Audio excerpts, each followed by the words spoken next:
good morning, everyone. How are you this morning? Okay, I'm going to need some more energy out there. We had a 75-minute session on certification, so we need a lot of energy in the audience. First of all, thank you for starting your Tuesday morning of Ignite here with us to learn more about certification. My name is Selena Winter. I work in Microsoft Worldwide Learning, and I oversee our certification program. I do have some other folks who are going to be joining me, as you might have guessed, by the chairs on the stage. Some folks that help teach our courses that prepare you for certification and help work on our certification exam program. So we've got some exciting introductions to share with you today if you haven't already heard them this week. And then we're going to go a little bit more in depth into some of those things. And then we're going to actually try to save questions till the end. We're going to save about 15 minutes, hopefully, for questions so we can get all those answered and kind of help you find your next step in your certification journey. Before I actually get started, could I ask by show of hands how many people in the room have never taken a Microsoft certification exam? All right, that's awesome. And then how many of you maybe haven't taken a certification exam, say, in the last 3 years? Okay. All right, so the vast majority of the room is who I would expect to see. Those of you who are new to certification at Microsoft and you kind of want to check it all out, and then those of you who may not have tested in quite some time.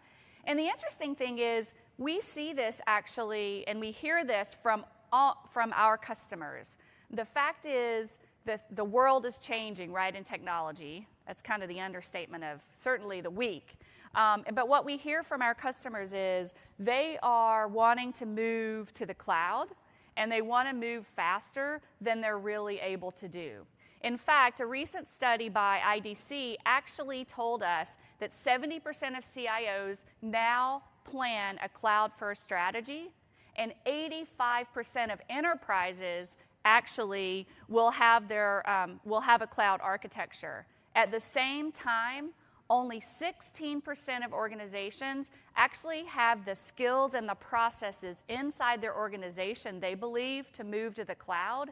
And that skills gap is really only accelerating. By 2021, about 38% of IT positions will be cloud related. And I actually think that's kind of an underestimate if you ask me, but who am I to tell IDC?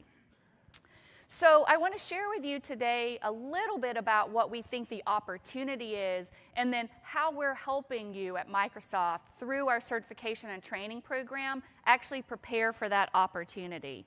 And we'll start with talking about some of the benefits of certification for you as an individual. We know also from research, both third-party research as well as our own first-party research, that certification helps individuals stand out. It helps you earn more, and it helps you advance. And I could pick any one of these as well as any other number of stats to really drill down on, but the one that I really want to spend just a few minutes on today is that first one, how certification actually helps people stand out. So in the IDC study that I mentioned, they actually surveyed folks that had equal skill sets inside organizations. So these are people that reported to have the same level of skills in a particular cloud area. And then they asked both certified and non-certified people, as well as their managers, kind of what their impact was and how they showed up in the organization. And what this study shared is the following, that even among employees who have similar skill sets, the ability to prove those skills and show that you've proven those skills actually help you stand out within your organization in a bigger way. But it's not just you individuals who are here thinking of getting certified that certification helps. It also helps the companies that you work for. And maybe in the audience you actually are a manager and you're thinking about, should I get my team certified? So I also want to share with you what research tells us are some of the impacts of teams inside organizations that are certified and how companies are actually thinking about certification a little differently these days. First and foremost, companies are using certification to streamline the talent identification process. Now, I certainly can't stand on this stage and say to you, oh, a certification is exactly what's going to get you that job. But what I can tell you that we see in, again, third-party research and in our own research, including focus groups with hiring managers and recruiters, is that in a sea of resumes, whether it's on a desk or a virtual desk, if you will, they actually, especially in this cloud-based world, are using certification as one of the ways that they actually move people from the applicant pool over to the pool of folks that are going to come in and get interviewed. We also know that certified teams are 20% more productive than non-certified teams. And finally, we also know that as the number or the percentage of a team shows up with certification, so does the impact of that team increase on their organization. So some pretty good, interesting information on why you would be here this morning to learn about certification. I also thought it might be interesting to actually share with you what we hear from folks who are certified. We actually have a Microsoft Certified Professional survey that we do every year. And on that survey, we ask people, one of the questions is, why are you getting certified? And our most recent results from last year, I thought were really fascinating. Because to be honest with you, about 4 or 5 years ago, probably the #1 reason someone got certified on this list would have been to make more money, maybe to look for another job. But I think the cloud is really changing, as I said, how people think about certification. And the #1 reason people tell us they get certified is to build or update skills on Microsoft technology. So just think about that for a moment. They're actually using certification kind of as that end game to really then work on learning and getting skilled up and then ultimately get certified. And then other ways that are showing up are ways to distinguish yourself from other professionals, ways to actually improve your opportunities inside the organization that you're in. Think of it this way. If organizations are saying they only have about 16% of the skills that they need to get people over to the cloud, then you're probably in an organization that's really looking for people to kind of beef up those cloud skills. Another one I thought was interesting is to demonstrate my commitment to ongoing learning and validation. I think it's another area that just proves that the cloud's changed everything, right? I can tell you that #4 did not show up in our top 5 list of reasons people were getting certified just 5 or 6 years ago. And then, of course, some people are getting certified to improve their marketability or improve their strategy. So if there are lots of skilled people needed and certification does make a difference, then how are we at Microsoft helping you as individuals prepare for and get certified? And we've announced some things this week which you may have heard about. We'll go a little bit more in depth in them in this session, as I mentioned, and certainly we have a booth where you'll be able to hear more in the immersion zone. First and foremost, we're actually refocusing our certifications to be job role based. We're also making sure and making a commitment to you that as you work on being certified and preparing for those exams, that we have a wide range of learning that's available that is aligned to the certification. So that when you come to our website and you say, I'm interested in certification and I want to get certified, we're going to make sure that you have training in the way that you want to learn, and we're going to talk about that more in depth in just a minute. And finally, we're investing a lot in how we help you get recognized for making a commitment in certification. We know that you have to make a time commitment and you have to make a financial investment to get certified, and we want to make sure that we have the most modern ways to help you show up and get recognized for your certification.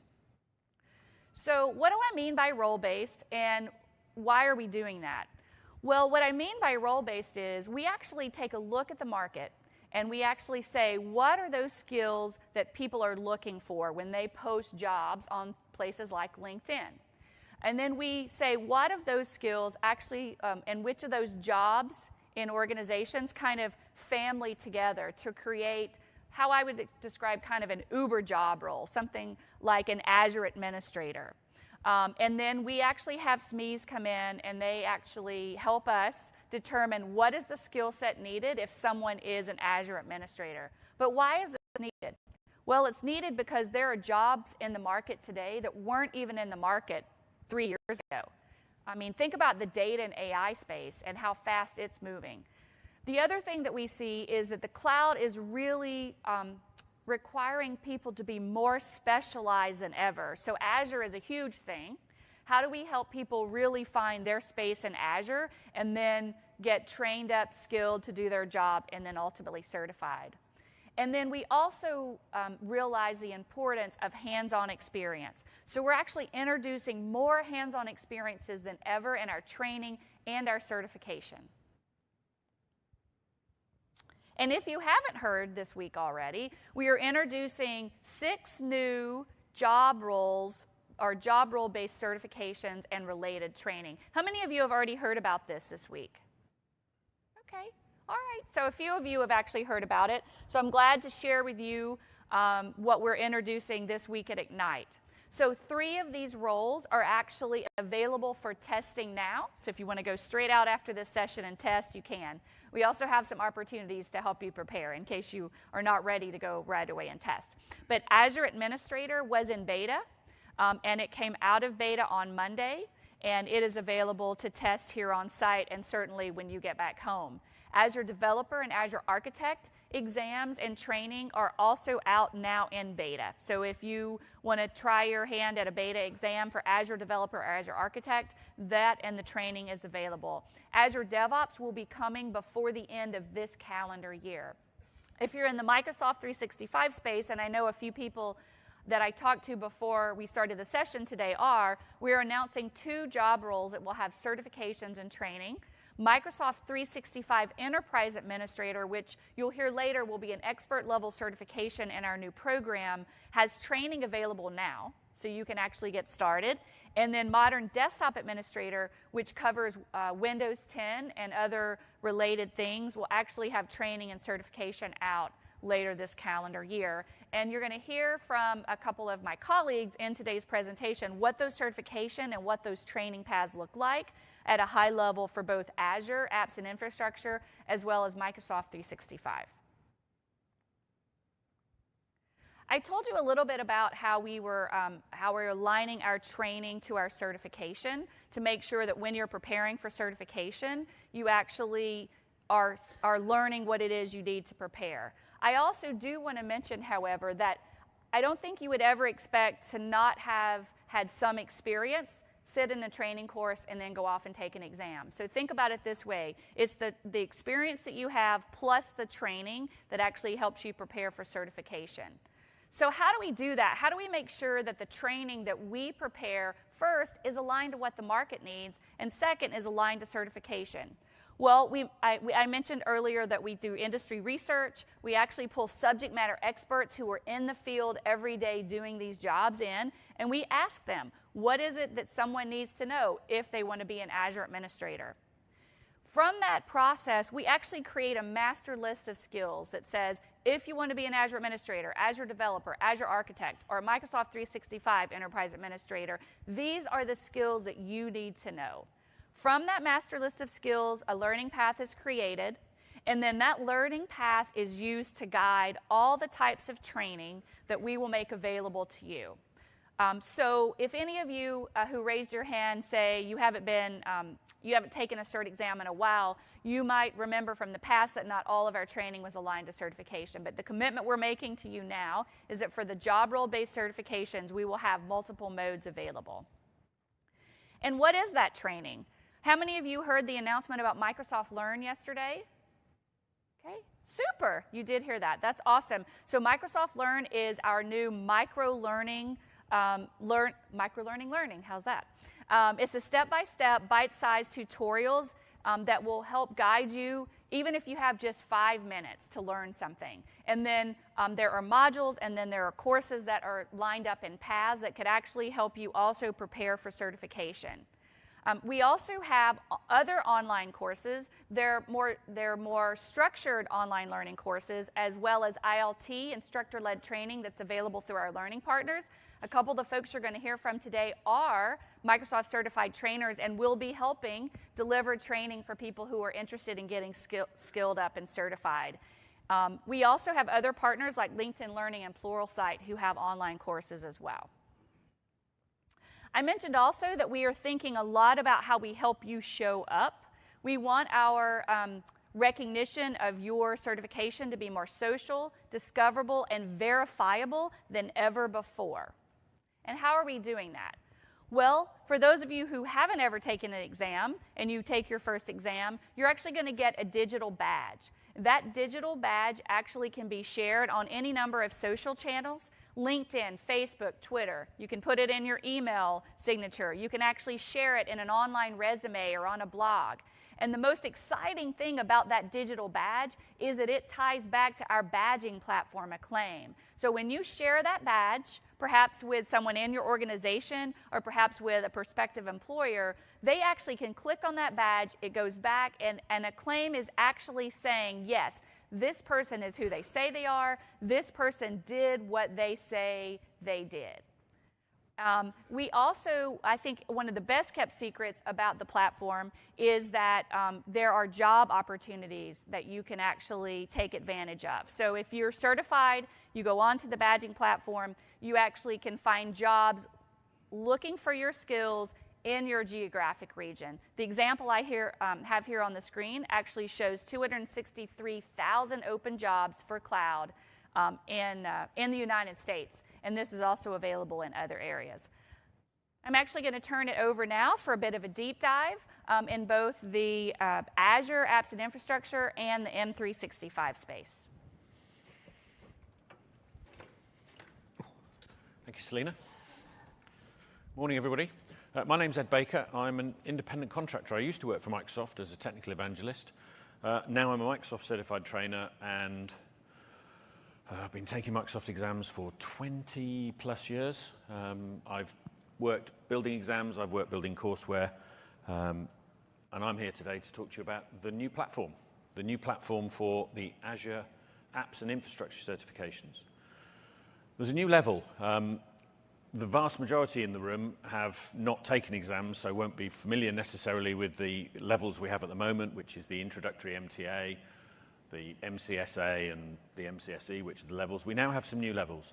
And coming towards the end of this calendar year, you'll be able to take an exam called the Microsoft Certified Azure Fundamentals exam. So if you're not ready to jump into the deep water, you can take this one, and there will be training available on Microsoft Learn and other platforms that Selena's just mentioned for that one. So that's your first toe in the water for Azure. Selena also mentioned that we have roles already announced, and we already have training and exams and certifications for these. The first one being the Certified Azure Administrator.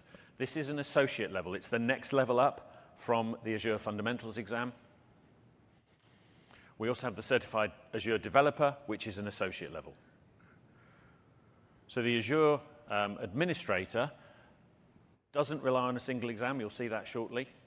You need to take 2 exams to pass that certification. You get a badge for each exam. There are more roles to come. Selena mentioned the DevOps is going to come soon.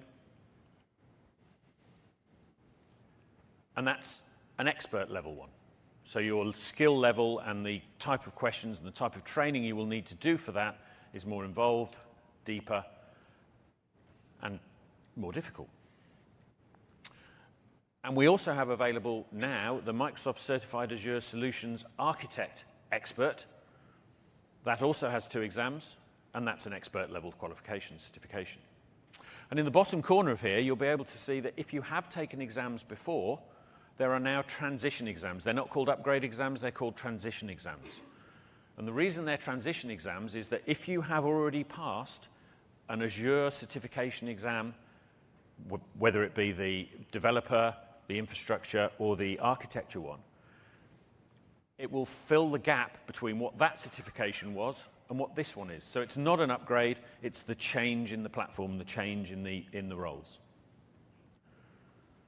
And this is a transition plan. Has anybody in the room taken an Azure exam? 533? All of them? I won't ask if you pass them all, but nobody fails an exam, you just become suboptimal until you pass the exam. So the 7533 is being retired. It's being retired at the end of this calendar year. You can take it right the way up to that period. It's a very broad exam. It covers a whole bunch of skills and a whole bunch of tasks that not one individual would carry out in their normal day-to-day role, which is why we have the administrator certification. The transition exam will fill the gap between that and the new certification, and it's available, I've got to do this American date thing, between the 15th of July and the 31st of March. So even though the old exam will expire at the end of December, you can still take the transition exam until the 31st of March. That's one exam. It saves you having to take both exams. So it just fills the gaps between what you've done already and what you want to do. We have exactly the same for the developing or the developer exams, and we have the same for the architecting exams. Now, there were two architecting exams. One was called 535, which is the current one. The old exam, the 534 exam, is not eligible for a transition exam. So if you took 534 but haven't taken 535, you will have to take both the Azure Architect exams to certify.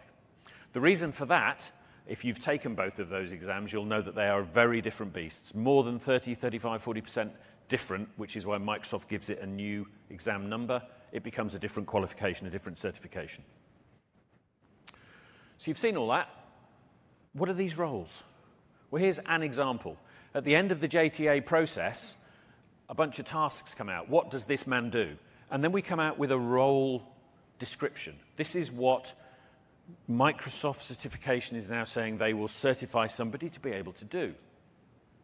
That doesn't mean that everybody working in Azure as an administrator does this, but that's what Microsoft have identified. We can't cover everybody everywhere. This is a fairly valid description. So I'll let you read that while I waffle.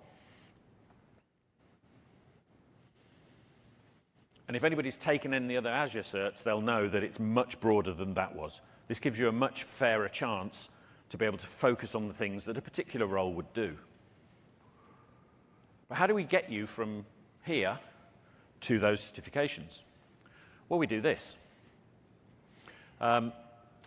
We've covered certification. Who's ever attended a Microsoft 5-day, what used to be called a mock course? Okay, you used to buy that course, attend it, go and take an exam. Up to 60-65% of that exam was focused, or that exam would give you up to 60-65% of what you would need to pass the exam it was related to. This is different. It's now in much more a modular format, so you can take, for the infrastructure and deployment exam, you can take 5 modules. You don't have to take them all together. If you don't want to, you don't have to take them all as an instructor-led. Those courses will be available in different formats. And once you've taken all those courses or you've done that learning, you're then able to take the 100 exam. You can take the 100 exam here if you think you're at that stage, and it's half price. It's not a bad offer. It's half price. And for the 101, which is the security and integration exam, there are 4 courses available. Historically, most Microsoft courses were just 5 days, 5 days, 5 days. Now we've picked a role and we've said, actually, this exam isn't a 5-day set of training. It's a 4-day set of training. At the end of that, if you pass both of those, you become a Microsoft Certified Azure Administrator.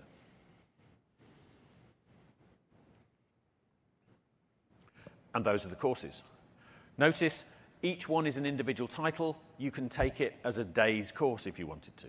So if you can find a learning partner that's going to offer deploy and manage virtual machines, go and buy a day's training, you can do that.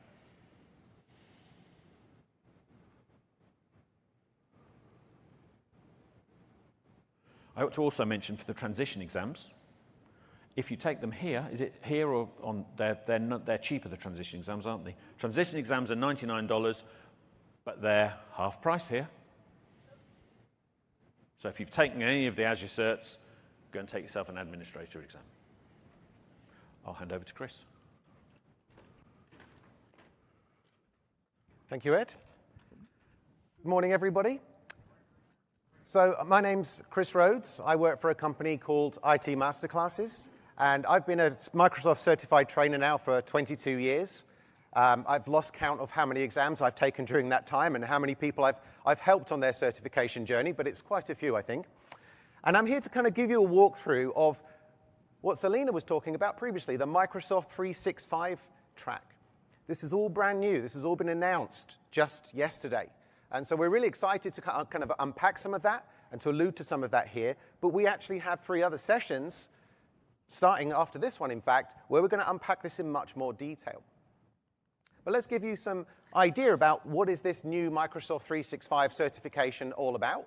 What are my choices? Where do I start? Like Ed was describing, we have an associate level, first of all. So the associate level is called the Microsoft Desktop Administrator. There are going to be many more roles in this space as well. These are yet to be defined. This is very early in the process, but we expect more to fill in that gap as well as more technologies get identified and as more job roles are identified in that space. We also have an expert level, which is the Microsoft 365 Certified Enterprise Administrator. This is new right now. We're just, again, announcing that this week. And so what is this really about? What is this Enterprise Administrator about? So this is a new role. Many of you won't have heard of this job role before because it probably didn't exist until now. And in your organization, maybe it won't exist for another 6 months or 12 months. We're definitely future setting on this and thinking ahead, and we want you to be involved in that very early in the process so you can start planning, you can start thinking about, do I want to aspire to this? Is this my job? Or might this be my job in 6 months' time? So an enterprise administrator is someone who's really looking after planning, evaluating, deploying Microsoft 365 services. Has anybody in the room here deployed any of those services? Office 365, Windows 10, those kinds of services. So maybe you're already part way there and you don't realize it yet. Maybe you're doing some of those things right now. Maybe those can help you on your journey. The thing about the enterprise administrator is they also have to have an understanding of the workloads that Microsoft 365 represents. So things like Intune, Windows 10, Office 365, maybe Exchange, SharePoint. There are many under here. So you have to have an awareness of those as well as knowing some of the top-level tasks that an enterprise administrator will be responsible for. And so let's drill down a little bit on that expert-level role that we have here. We've got 2 exams, MS100, which is the Microsoft 365 Identity and Services exam, and MS101, the Microsoft 365 Mobility and Security exam. So we're announcing those today. We've already mentioned that we also have learning aligned to this. And so what we have as part of the MS100 is you'll be responsible for looking at things like tenant and service management, identity management, and Office 365 management. You will be needing to do both of these exams to get the expert certification at the end. So just like Ed was talking about, you'll be getting badges for each exam that you do, but then that really bigger badge is the certification that you gain at the end, having done both of those tests.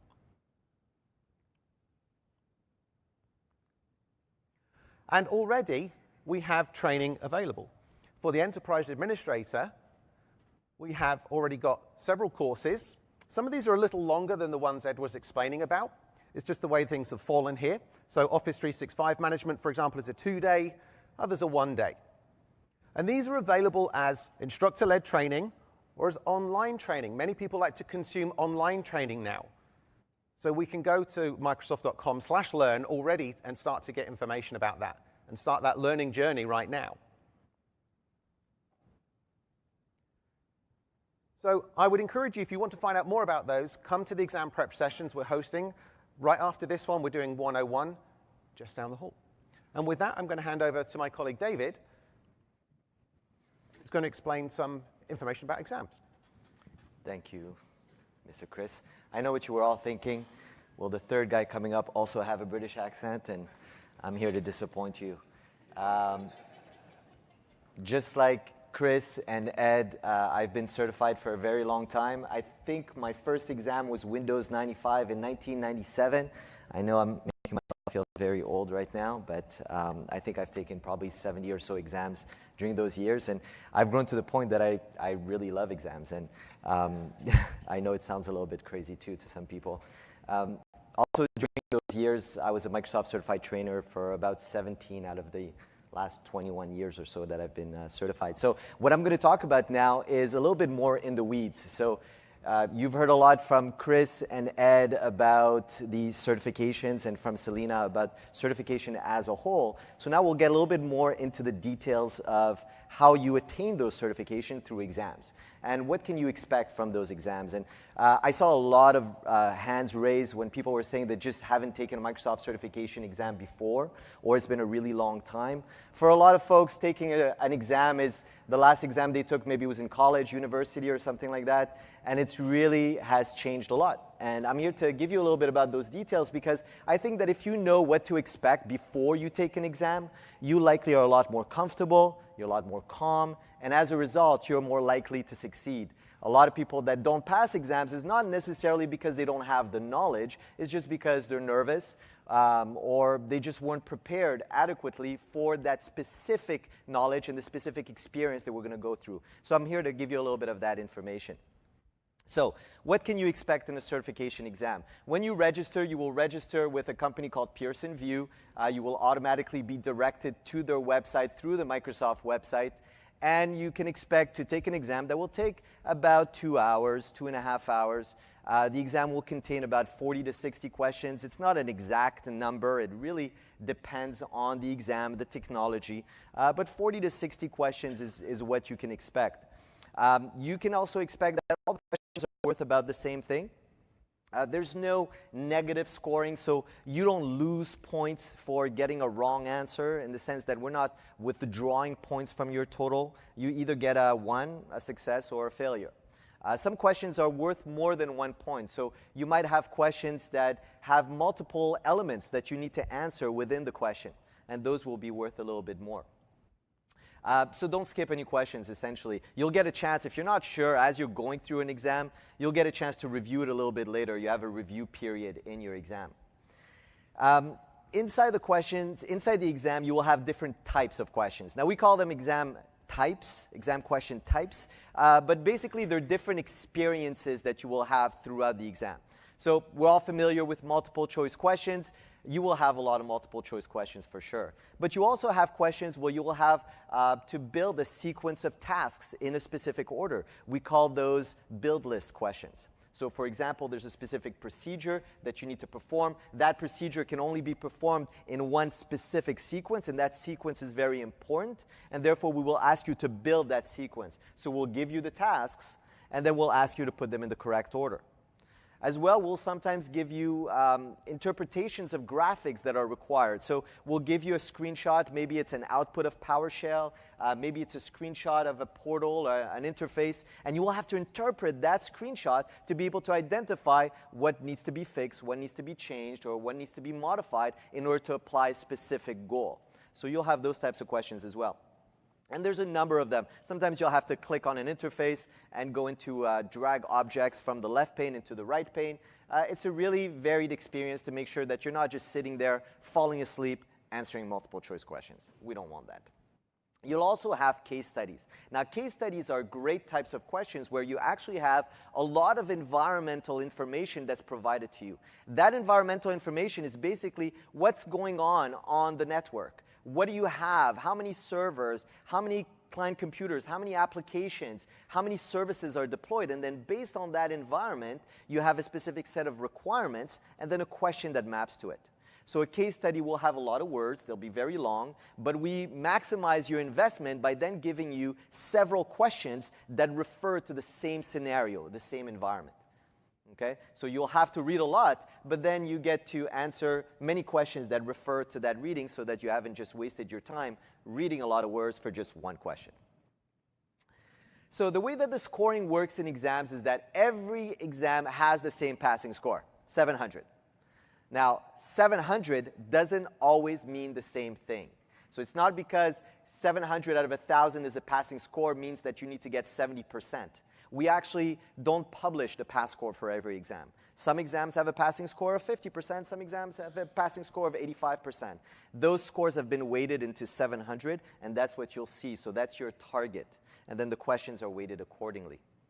That cut score, again, the reason why we don't publish it is because we keep on modifying it. You'll notice If you take an exam, you don't pass it, and you have to take it again, you'll get a different version of an exam. And because the cloud is changing and because we want to maintain our exams always current, we will continuously update the exams with new questions so that they map to new changes to the technology, and we remove things. If they remove features in Azure, then we'll remove those questions. If they add services in Azure, then we'll add new questions that map to those services. And as a result, we adapt the passing scores. So those are not exposed. For you, it's always going to be 700. So some tips when you're answering questions. One that's really, really big is when you're taking an exam and you're looking at a question, just go with your gut. If you see something, it just feels right, don't overthink it. A lot of people read a question, they see the answer, they're like, oh, it's for sure B. And then they start to overthink. They're like, no, they're trying to trick me. They're trying to play with my head. They're trying to make me want to pick B, but really the answer is C. In fact, the one thing that we don't want to do in an exam is trick you. Our goal when we develop exams is not to make you fail. We actually want you to pass if you're qualified and if you have the expertise required for the mapping role. If you do not, we want you to fail. So we want you to fail if you're unqualified, but we want you to pass if you're qualified. So if you look at a question and you feel like you know the answer, you probably do. So go with your gut. Don't think that we're trying to trick you. There is no attempt to trick a test taker that defeats the purpose of certification and testing as a whole. And again, answer every question. Don't skip anything you have. No negative questions or negative scores.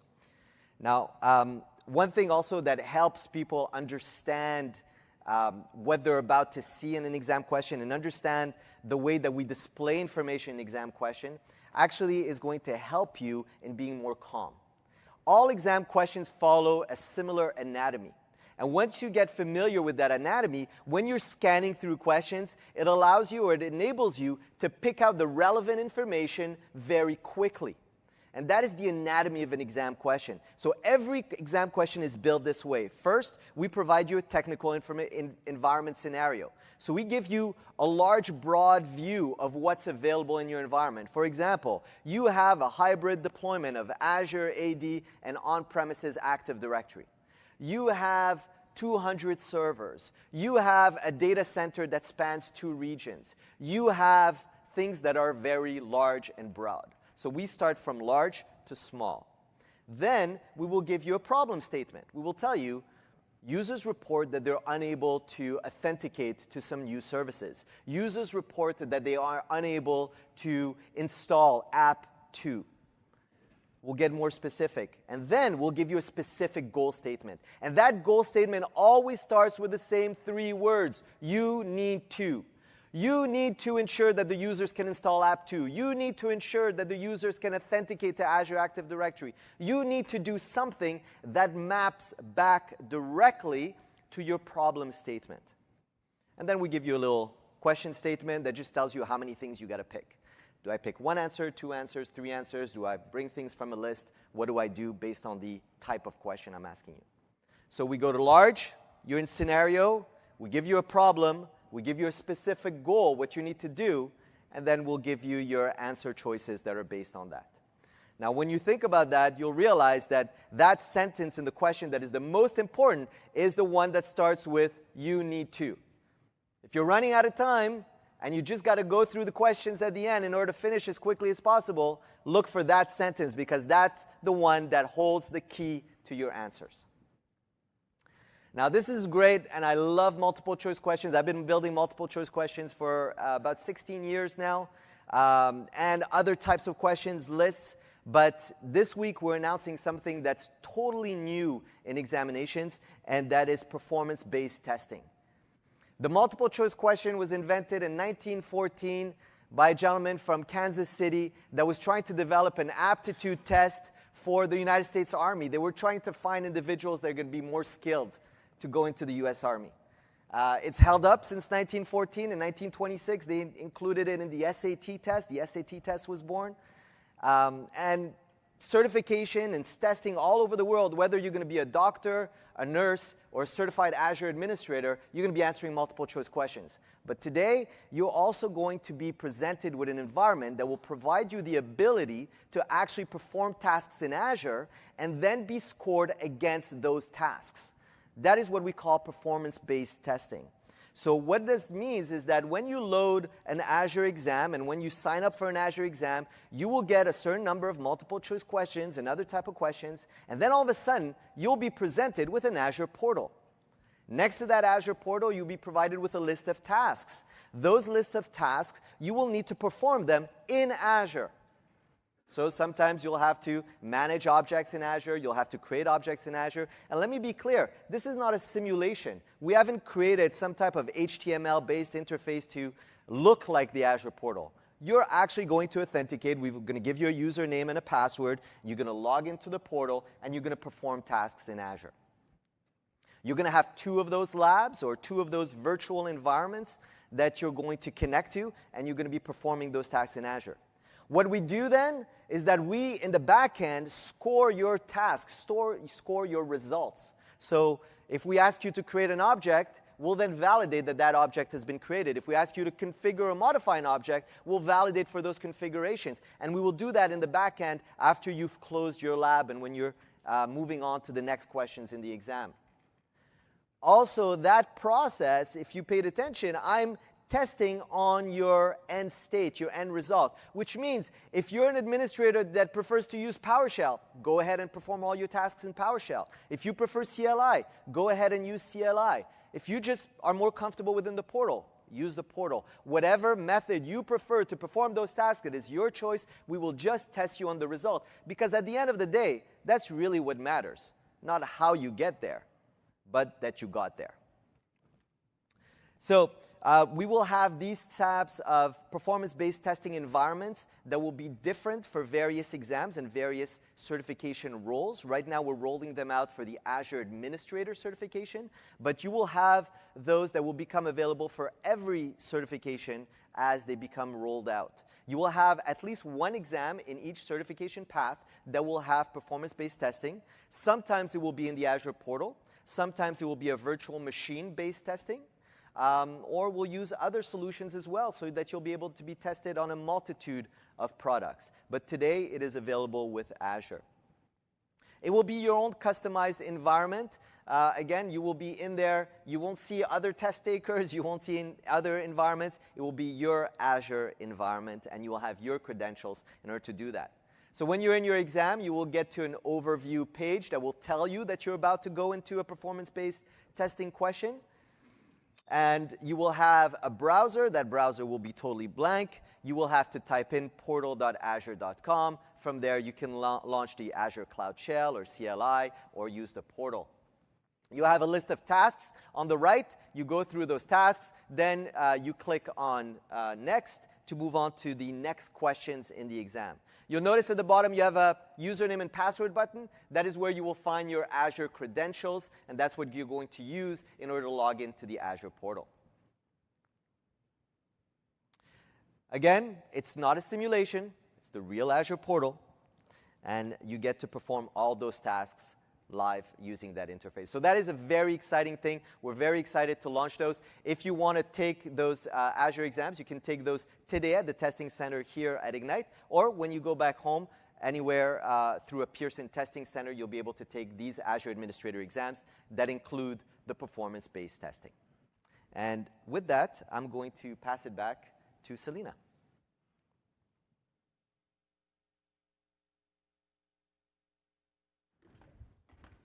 Thanks, David. I do believe the statement that David made that he likes tests, or exams, I should say. He might possibly be the most excited person that I ever see talk about our certification exams, and I love it.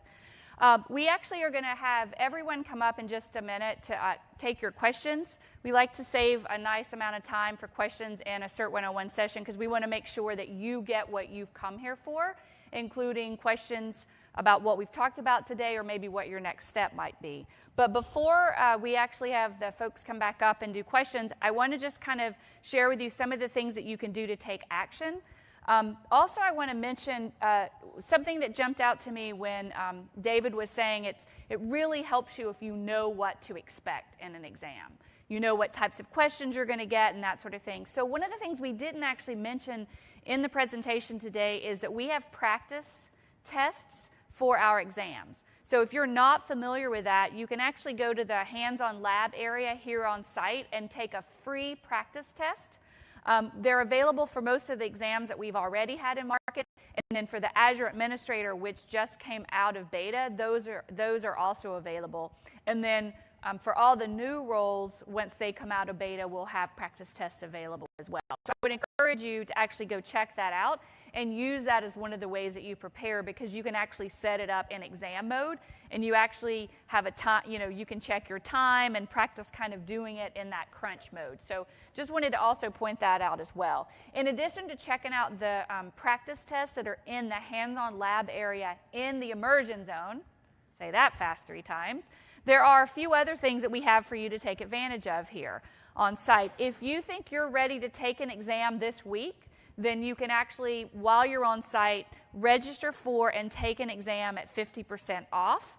We also have a booth in the immersion zone that is specifically for certification and training. And in that booth, if you are in the room and you're certified, if you hold an active certification, we've got some super cool gifts to give you. First, there's a bracelet. And that bracelet, once you show us your credentials, will actually help get you into a certification celebration that we're having on Wednesday afternoon in our booth space. So be sure to grab that. There's also some cool water bottles. But if you're not certified yet and you just want a couple of things to give you a boost, we actually have somewhere up here, we have some really cool buttons and a few other things that you can check out. But more importantly, we have lots of other information on the new exam pass that we talked about, the existing paths that are in market for the certifications that are in market. So stop by and do that. And actually, if you want to know more, each of the speakers mentioned deep dive sessions. So for the Azure Apps and Infrastructure roles, so administrator, developer, and architect, as well as the M365 or Microsoft 365 administrator, we have 75-minute sessions dedicated to just helping you get up to speed.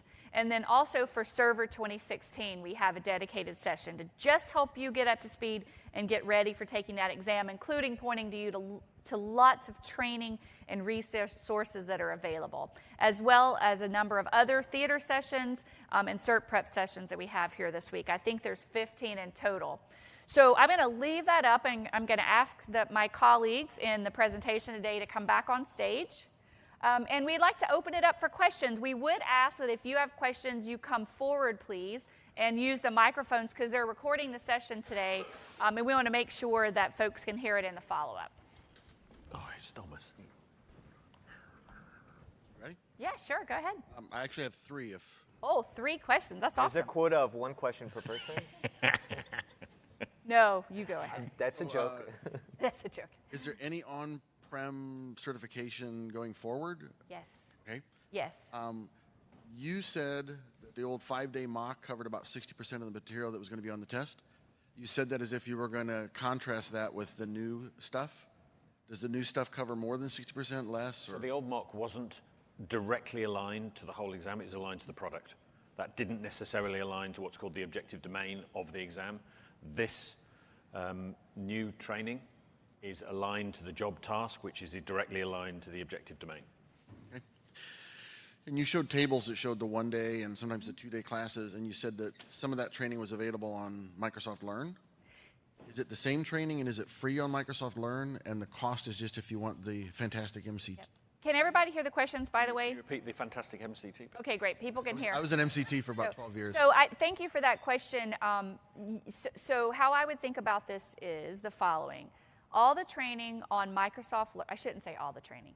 The training on Microsoft Learn that is job role-based training is micro-learning, and it is free. And it will align to the certifications that are those same job roles. In addition to Microsoft Learn, through our learning partners, we also have online structured learning. Some people think of it as MOOC-based training that's available, as well as in-classroom training and blended. Sometimes they take both of those and use those together. And that training also will align to the certification. So going forward, you won't have to guess, oh, how much does this prepare me, or how much does this align? You can rest assured that in those three, we call them modalities, they'll prepare you. And if I could just double click on your question about on-prem. So a lot of what we talked about today was the cloud stuff, because that's what's new. But as I mentioned, there actually is a prep session for Server 2016.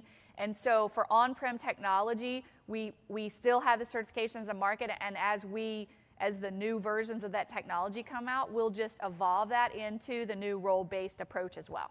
Okay, great. Question? Yeah, I'm a program manager that assists applications to get up onto Azure, and I don't necessarily need to take a deep dive in any one of these technical. And so I talked to you earlier about are there plans for a larger kind of program level training so that I can understand and be able to communicate all the things that Azure roles do and process at a larger level, at a macro level, rather than a micro level? Absolutely. Thank you for that question. That is a great question. As Ed mentioned, we actually will be doing now fundamentals level exams in each of our what we call solution areas at Microsoft. So Azure would have a fundamentals exam that would be for the apps and infrastructure space, as well as the data and AI. We actually will also be doing fundamentals exams in the other areas as well. And I believe, though we're still finalizing the plan for that exam, that based on the intention of that exam, it would be much more what you're looking for. It'd be kind of a baseline understanding of Azure and the things that are available in Azure, the multiple kinds of services, maybe a little peek into developer, a little peek into administrator, and that sort of thing. So, but I'd love it when that comes out, if you would take that and then give us feedback on our blog just to see if I was on task. Do you guys? Okay, cool. Hello. Thank you for this session. I have taken the exam 533, and I would like to know what is the difference with the 102, because it was pretty difficult for me to do the EAMEX part. Do you want to take that one, Ed? Can you repeat it? Yes, sorry. The question was, he's taken 533, the administrator exam, yeah. And he'd like to understand a little bit about the difference between that exam and the 102 exam. Okay, so the 102 is the transition, and in the 533 you get, as you know, a very, very broad, from networks to virtual machines, to applications to just so much. Yeah. So it's very much more focused on the elements of the new certification that doesn't appear in 533. So we've tested you on that, and we thank you for that, and that's great. We're only going to test you on the bits that are not relevant to the 533, but are relevant to the 100 and the 101. Okay. So for example, one of the things that, so you'll see that there's some objectives that were not in 533 that are now in 102. An example of those is managing subscription level settings. So managing subscription level settings were not in 533. They are now in there. So things like billing and costing and permissions at the subscription level, managing multiple resource groups, all of those things were not in 533 and that are in 102. And when you look at the list of objectives for 102, you will see exactly what technology skills you need to have in order to get that exam, in order to pass that exam. And again, it's the deltas between what used to be and what is now. Okay. New things as well, things like migrate and all things that weren't around when 533 was written. Okay. I heard that the part of identity and administration management was take out for that. Is that true?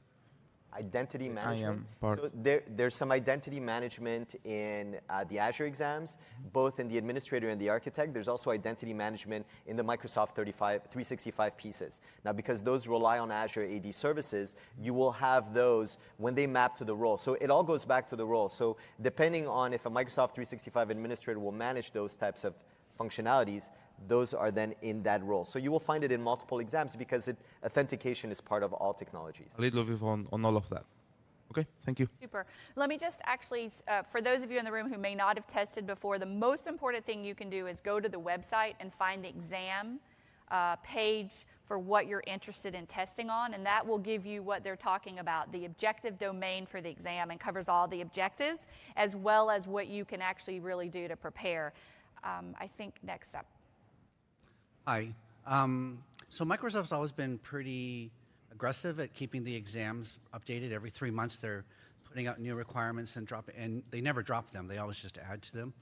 Do you ever foresee sort of slowing down on, because as someone who takes certifications, you leave me behind, but as I take a test, it's already 534 is out deprecated and 535, and now 300 is like I think the best thing to say there is welcome to the wonderful world of the cloud. I know, but I mean, it's is there a the downside of not doing that is we leave exams in place that are completely irrelevant, just like leaving courses in place that are irrelevant. That's not the only option. Like you could slow down without falling behind. Right? Actually, thank you for that suggestion. I will tell you what we are doing is thinking differently about how to help you stay current. So we aren't ready to kind of give the whole ball of wax, but what I can share with you is that in a cloud-based world, we realize that once you have a certification, we need to help you stay current, and that may not always be taking an exam, right? And so I would like to share with you that early next calendar year, I think you will hear from us a little bit more on how we're thinking about dealing with your problem. So I'd echo Ed in that I don't think we can slow down the updates to the exams, but we can help you stay current in different ways. So look for that. Over here. Yes, I was looking at the learning path for the administrator role. Now, that breakdown that you guys showed, is that available on the website itself, or is it based on, is it kind of like listed like this, where it's like a, like? So if you go to the website and look at the new role-based certifications, you should be able to click into the Azure Administrator or whichever certification you're interested in. And then from there, you would actually want to click into the individual exam pages, and it would have the training links as well as the objective domains. Right, thank you. And we'll be beefing those up as well. Thank you very much. Sure. Back over here. About the performance-based testing in task 1, task 2, task 3, are they related, or task 1 is standalone from task 2? Because if you don't finish task 1, if you don't successfully create a VM, you cannot perform certain steps. Are they related, or just? Can you repeat that too? Yes. So the question was, when you're doing a performance-based test and there are multiple tasks, are there task dependencies? So do some tasks depend on other tasks? And I'm going to say that about 90% of the tasks do not. So our goal was to design one that do not have any dependency. Sometimes we were forced to. So you'll have some of them that do, but the vast majority do not. And the reason why we've made it in a way that we do not want them to have dependencies is for one of those reasons, such as you mentioned, if you were not able to perform one task, then it affects your other tasks. But also because we want to be able to pull tasks out and add new tasks based on changes in Azure. So these will be continuously updated as well, along with the other questions in the exam. But I'm going to say that you will see that the vast majority do not. Also, you will have specific names of objects in each task, and those objects you will be able to create those independently of each other as well. Okay, thank you. Great. Thank you. And over here? Yeah, hi. Sorry I'm a little late getting in. I may miss some things, but I work for a smaller size training company, and particularly not Windows oriented, but I do the Windows stuff, and we're trying to figure out how do we move forward with Microsoft content relative in our pipeline, and do we use yours or augment it, or you know, various scenarios around that, and just wondering if I can get some input or have a talk with you at some point in time or something around. Yeah, we're actually going to, it looks like we're probably going to end a little bit earlier, so I will be here and a couple of my colleagues are here, and I think we can talk to you more specifically about kind of that sort of training center questions with training. Yeah, that'd be cool. Yeah, awesome. That said, if I can just interject, the other opportunity you've got now is that you can offer training yourselves and deliver training, but sometimes students might want to do self-learning, and take some online courses. So you can offer a more blended approach now, and that's what a lot of students are looking for. Is they don't want to be necessarily in a classroom for 3, 4, 5 days. Maybe they want to come for one day to get your expertise, to teach them the part they can't learn themselves, but maybe they're happy self-studying the rest. So we do have to change our game a little bit in terms of how we're offering things to people. Yeah, and I have to see if my boss is like that model too, but it sounds good to me. But let's talk, we'll talk. Awesome, good, yeah. Hello. Are there plans for old-fashioned books to prepare for the new exams, or is that too old? Are there plans for? Old-fashioned books. There are old-fashioned books that are planned. Thank you for that. So much in the same way we talked about how other types of training would align, we actually work with our book publisher, actually. They have the objective domains at the moment for these new certifications and those exams. And within the next 3 months, you'll see the first of those books come out, and they'll continue to keep them refreshed. Those would be I think they call them the Exam Ref series from Microsoft Press. Were you also referring to the course material in written format as well? Yeah. So. Yes, so courseware will be available as part of the instructor-led experience as well. Okay, thank you. Yeah. Over here. Hi, thanks for the session. I had a question about the length of these certifications and how they last. For example, you had MCSC, MCSA 2008, 2012, 2016, et cetera. And after a certain amount of time, those exams expired. Well, the certification expired and you had to renew. What's the length on these certifications? Thank you for that question. That's a great question. We actually will consider on the new role-based certifications, they will have a validity of 2 years. And during that 2-year period, we will actually provide ways for you to stay current. And you'll hear more about that next year, as I mentioned. If you stay current, then that will be a way that you can actually extend the length of your certification. We just want to make sure that as you continue to show your credential, right, that there's a way that maybe someone hiring you to do a job can know that you've kept your skills up to date. And then for on-prem technology, also, those will stay in market for as long as that technology is in market. Okay? Thanks. Thanks. And by the way, I just want to say the Windows Server 2012 exams are still out there. Even though we're all looking towards Windows Server 2019, and a lot of people are still taking those. And the goal is that people should take exams based on what's deployed in their infrastructure, what's deployed in their environment. Over here, I apologize. I didn't even know there was a mic over here. You're fine. Question with the online training. You got the training sessions and the prep for the exams. Are there also the test exams or example exams we can go through? Yes, practice tests. We call those practice tests. And you can actually go check those out on site here this week. If you go to the immersion zone and in the hands-on lab area, those same machines are used to allow you to take practice tests. I meant once we get home. Oh, absolutely. So you could actually access those from the exam details pages that I talked about. It'll point you, if there's a practice test available, already out, then you can just click on that and then go purchase and use that practice test. All right, perfect, thank you. Sure, When you also register for your exam, you have the option to buy the practice test at that level too. And they're all from a company called Measure Up. And the practice tests are designed to look and feel a lot like the live exam. So that you get the same type of all the types of questions I was talking about before. Those are all the types of questions. You don't get different types. They also try to have the same level of difficulty and depth and sense, so that you really get a similar experience to the live exam. They're good products, so I recommend them. And they don't pay me.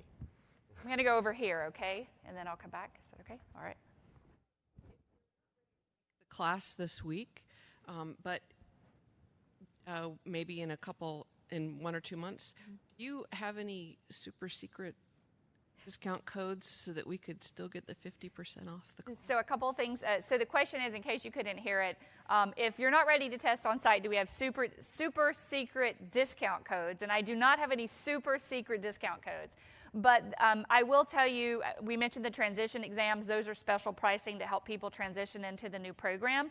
And I would imagine that you would just keep an eye on our Microsoft Learning community blog, because when we do roll out promotions, and we do from time to time, that is the place that you're going to want to look. Also, as all these new exams come out that we talked about, they'll come out first in beta. and we release a certain number of beta codes that will get you 80% discount. So the most important place to keep an eye on for discounts is our blog, community blog on Microsoft Learning. Thank you. Yeah, thanks. Good morning. Morning. My question is that with the people who have prepped and taken exams, the ones who have passed the exams, what is the trends of, what do they find is most successful in helping them pass an exam? Has it been books, lab simulations, online training? It depends how you learn, and it depends your best method. I've one advocated wrong for way. years. What I do, I take the objective domain, I stick it in a OneNote, put each element in a OneNote, and then I go and do what it tells me to do, and I link to it in my OneNote. So if it's Azure, I'll take screenshots of what I do, and then when I'm going back for revision, I can go back without having to redo it all, unless it's changed and it's that period of time, which then gives me a big bank of OneNotes that I can access and go, well, I want to go and retake that exam, or I want to go and do that, and I've got the study there for me. Doesn't work for everybody, but for me, OneNote does it every time. Okay. But traditionally, so you've got a mix of formal training and hands-on experience, right? So we say that you will not pass the exams if you do not have a tremendous amount of time in front of the interface, if you haven't used the product for a tremendous amount of time. So the training is there to supplement that, to give you the pieces that maybe would not be involved in your job. Maybe in your job you never have to implement load balancers and application gateways. So you can get that information from the training and get some practices and hands-on labs that will help you with that. So it supplements your hands-on experience and gives you also some of that theoretical knowledge, understanding the background architecture that you would not always get also by using the interface. So to me, a complement of hands-on experience and formal training, whether online training or instructor-led training, is a great way to become ready for the exam. And actually, I would just add on to that one other thing. We do survey people at the end of an exam to ask them how they prepared. So in addition to your experience, your personal job experience, the average person uses 2 types of preparation material. So they might go to instructor-led class and take a practice exam. So that just kind of gives you an idea of kind of looking out there and seeing what's best for you. Great, thank you. Hi. Hi. It was mentioned that the Server 2012 exams are still out there.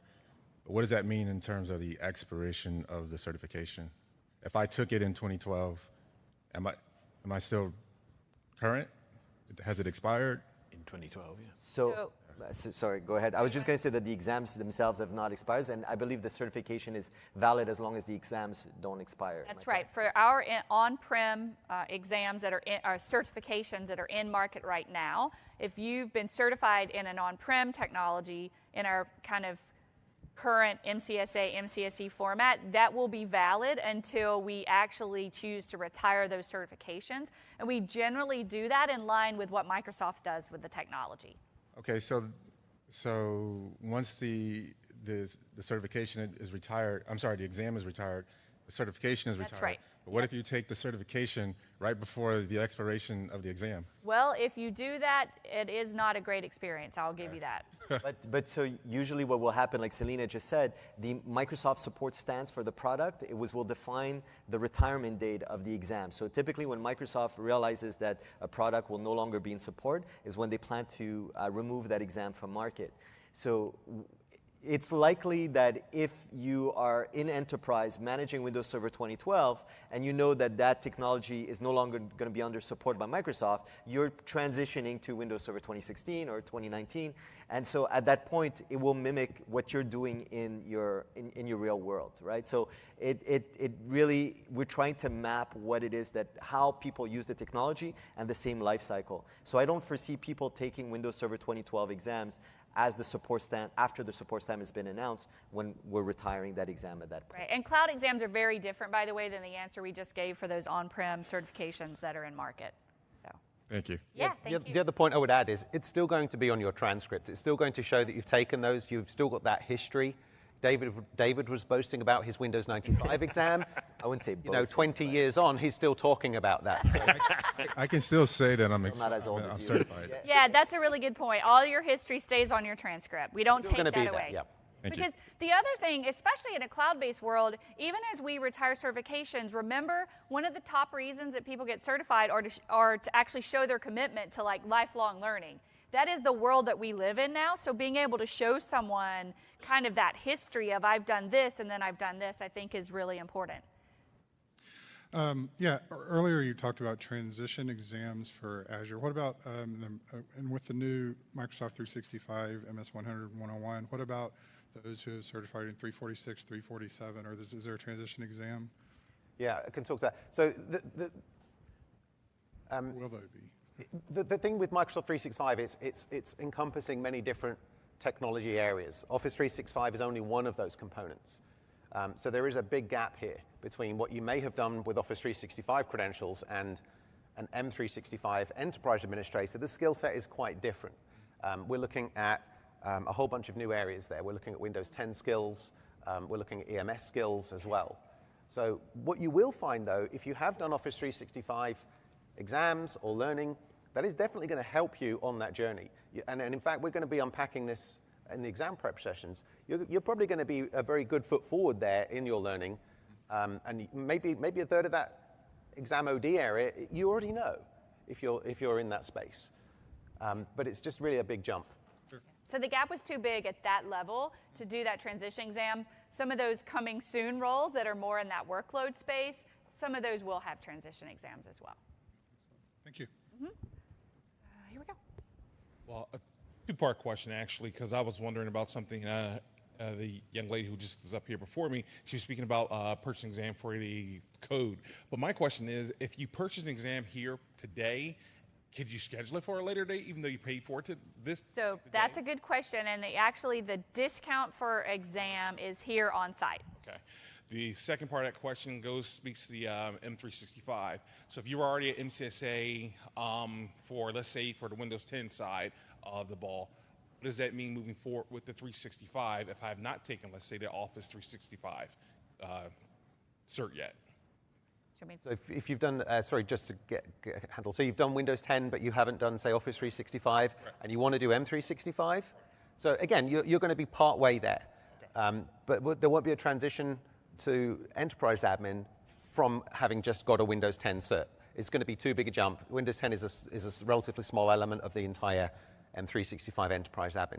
But you're going to have some knowledge, but it's a huge jump to go from just Windows 10 or just Office 365 to M365 Enterprise Admin. And if I could add on to that, the nice transition path for you would probably be to look at the modern desktop certification, which will be coming out later this year, because it will be one of those exams will be a Windows 10 exam, and then that will actually count toward that certification. So with one additional exam, so it's a slightly different approach to transition, you would get your modern desktop certification, which would be count as a prerequisite to then sit for your Microsoft 365. Okay, so my next part of my question then I want to also vary at is for like the 410 exam, which I was actually looking at as well today. Is that kind of a moot point for me to take that if I'm just going to have to go into... Well, it depends, again, what you're using in your environment. So if you have Windows Server 2012 R2 and that is what you're using, then 410 is the right exam for you. If you're using Windows Server 2016 at this point, the equivalent would be 740. Okay. So it really depends on what is your day-to-day job, what are you managing, and what elements of Windows Server you're managing. And I would try to use, as Selena said before, it's a representation of your commitment and your skills. So pass the exam that matches what you do in your job is the best road to go. At the same time, I would also be thinking about, Windows 12 is kind of... Exactly. So just think about where you want to go to. All right, so do we have any more questions? We're actually just about at time. I want to thank you all for hanging in there, for such great questions, which hopefully helped you all, but also helped us in terms of maybe some FAQs and things that we can get out. I want to wish you the best of luck on your certification journey, and don't forget to submit your evaluations and stop by and see us in the certification and training booth. Thanks. Thank you.